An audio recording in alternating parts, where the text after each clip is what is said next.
Hi hello എല്ലാവർക്കും റാണീസ് റെസിപ്പിയിലേക്ക് സ്വാഗതം.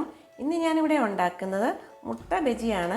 അതിനുവേണ്ടി 2 മുട്ട പുഴുങ്ങി 4ആയിട്ട് കട്ട് ചെയ്ത് എടുത്തിട്ടുണ്ട്. ബാറ്റർ റെഡിയാക്കാൻ വേണ്ടി 2 ടേബിൾ സ്പൂൺ അരിപ്പൊടി, 2 ടേബിൾ സ്പൂൺ മൈദ, 1 table spoon chilli flakes, 1/4 teaspoon baking powder, 1/4 cup സവാള ചെറുതായിട്ട് ചോപ്പ് ചെയ്തത്, 1 table spoon Kashmiri chilli powder, ഒരു ചെറിയ കഷ്ണം ഇഞ്ചി, 1 പച്ചമുളക് ചെറുതായിട്ട് കട്ട് ചെയ്ത്, കുറച്ച് കറിവേപ്പില, ആവശ്യത്തിന് ഉപ്പ്.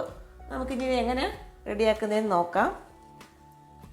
ആദ്യം ഒരു ബൗളെടുത്തിട്ട് അതിലേക്ക് നമുക്ക് ഈ അരിപ്പൊടി, മൈദ, ആവശ്യത്തിന് ഉപ്പ്, baking powder, Kashmiri chilli powder ഇതൊന്ന് മിക്സ് ചെയ്യാം.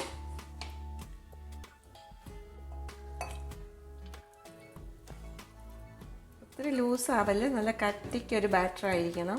ഇതിലേക്ക് നമുക്ക് അരിഞ്ഞു വെച്ചേക്കുന്ന സവാള,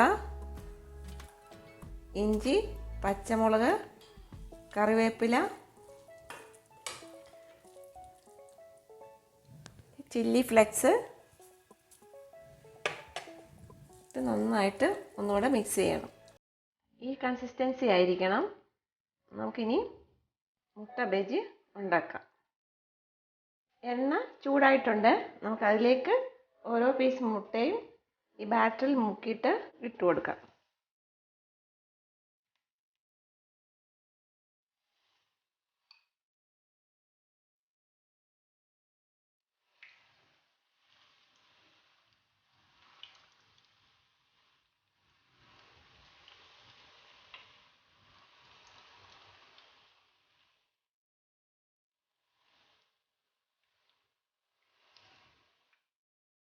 ഇപ്പോൾ ഒരു സൈഡ് മൂത്തിട്ടുണ്ട്.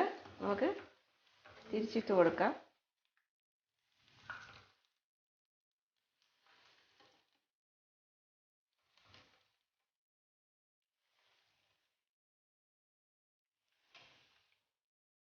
ഈ സൈഡ് മൂക്കുമ്പോൾ നമുക്ക് എടുക്കാം.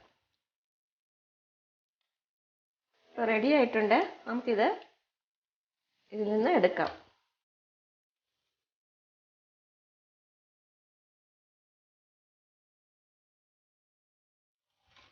നമ്മുടെ ക്രിസ്പി ആയിട്ട് ഉള്ള ടേസ്റ്റി ആയിട്ടുള്ള മുട്ട ബജി ഇവിടെ റെഡി ആയിട്ടുണ്ട്. എല്ലാവരും ഇത് ഉണ്ടാക്കി നോക്കണം. ഉണ്ടാക്കി നോക്കിയിട്ട് ഫീഡ്ബാക്ക് അറിയിക്കണം. എല്ലാവർക്കും ഇഷ്ടപ്പെട്ട ലൈക്ക് ചെയ്യണം, ഷെയർ ചെയ്യണം, സബ്സ്ക്രൈബ് ചെയ്യണം. ബൈ.